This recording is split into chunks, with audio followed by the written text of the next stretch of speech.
പറ്റുന്നില്ല. അപ്പോൾ നമുക്ക് ഇങ്ങോട്ട് പോവാം. ഈ തൊട്ട് കയറി നോക്കാം. ഈ സമയത്ത് ബോബ് വെച്ച് നമ്മൾ പിടിച്ച ചത്തു. ഓക്കെ, ഇതെല്ലാം സെറ്റാക്കാൻ കിട്ടും. ഇനിയും കുറേ പണിയെല്ലാം ഉണ്ട്. അമ്മ ഇത് എസ്കേപ്പ് ഒന്നും ആവില്ല. ഒരു ഗെയിം പ്ലേ എന്ന് പറഞ്ഞിട്ടാണ് ഇട്ടേ.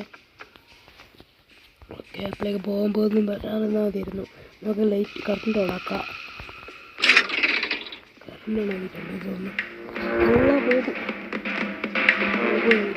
ഓടി രക്ഷപ്പെടാം. ബോബ് നമ്മളെ പിടിക്കുന്നത് നോക്കാം. വാ ബോബേ. അല്ല ബഗ് മാമൻ. ബഗ്ഗും ബോബ് പ്ലാൻ അടിച്ചാൽ വന്നു തോന്നുന്നു. അല്ല ബഗ് പിടിച്ച് നമ്മളെ വന്നു. ഷോക്ക് അടിപ്പിച്ച് നമ്മളെ വന്നു ബഗ്. കള്ളൊക്കെ അമ്മാടി ബഗ്. ഓക്കെ, അപ്പോൾ നമ്മൾ ഇന്നത്തെ വീഡിയോ ഇവിടെ അവസാനിക്കുകയാണ്. ഇത്രയേ ഉള്ളൂ. അപ്പോൾ ഇതുവരെ കണ്ട എല്ലാവർക്കും നന്ദി. സബ്സ്ക്രൈബ് ചെയ്യാൻ മറക്കരുത്.